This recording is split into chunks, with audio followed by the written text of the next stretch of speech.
Hello everyone, good morning. তো তোমাদের জন্য নতুন আরেকটা ব্লগ নিয়ে আমি সকাল সকাল চলে এসেছি। আজ হচ্ছে মঙ্গলবার, আর ঘুম থেকে উঠে ব্রাশ ট্রাশ করে আমি কিন্তু রাতের এখন খাবার বানাতে চলে এসেছি।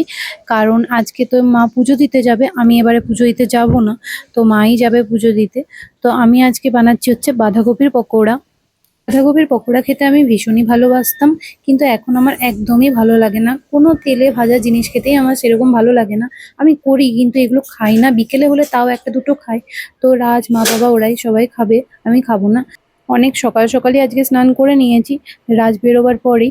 তো ঘরের পুজোটা আমি করে নিই, ততক্ষণে মা পুজো দিয়ে আসুক, তারপরে কিন্তু বেলপাতা মুখে দিয়ে তারপর জল খাবো। এই সকালবেলা স্নান পুজো করা হয়ে গেলে মনে হয় অনেকটা কাজ আমার হয়ে গেল।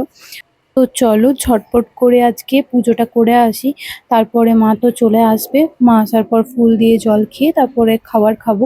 শীতকালে ফুল একটু কমই ফোটে, কিন্তু গ্রীষ্মকালে প্রচুর প্রচুর ফুল ফোটে আমাদের ঘরে, মানে যে যে গাছগুলো আছে সেগুলোতে।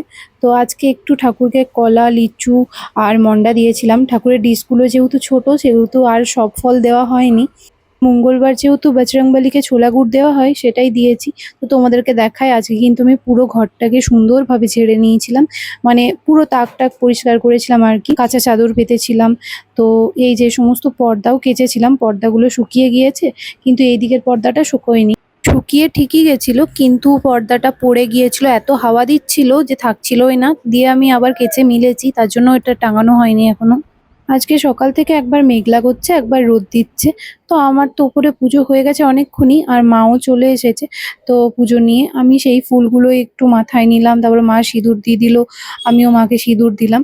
তো পুজো দিয়ে আসার সময় আমার আর মায়ের জন্য দুটো চপ এনেছিল মা, সেটা দিয়েই মুড়ি খেয়েছি। আমি বললাম না, ভাজা পোড়া আমার সেরকম খেতে ভালো লাগে না, কিন্তু কি করব, মঙ্গলবার দিন খেতেই হয়, কি দিয়েই আর খাবো। তো দুপুরে দেখো আমি সাবু খাচ্ছি, কলা, দুধ এসব দিয়ে, আর সমস্ত ফল একটু করে নিয়েছি।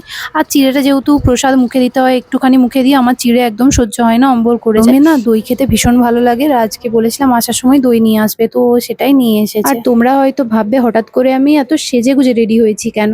তো এটা আমি একটা ভিডিও শুট করার জন্য রেডি হয়েছিলাম। তো অন্য একদিন তোমাদের বলবো যে কি ভিডিও শুট করার জন্য রেডি হয়েছিলাম, তো আজকে সেটা আর বলছি না। তারপরে আজকে আমার শরীরটা একদমই ভালো ছিল না, আর ভিডিও করাও হয়নি। সত্যি বলতে ভুলেই গিয়েছিলাম বলতে গেলে ভিডিও করতে। তো তার জন্য ভাবলাম যে সন্ধেবেলা থেকে একটু ব্লগটা করি। তো এই যে সন্ধে টন্ধে দেওয়া হয়েছে, আজকে আমি দোকান আর যাইনি। আজকে রাতে ডিনারে কিন্তু আমাদের কচুরি আর ঘুগনি হচ্ছে। তো তোমাদের আজকের ব্লগটা কেমন লাগলো জলদি করে কমেন্টে জানিও। সবাইকে টাটা।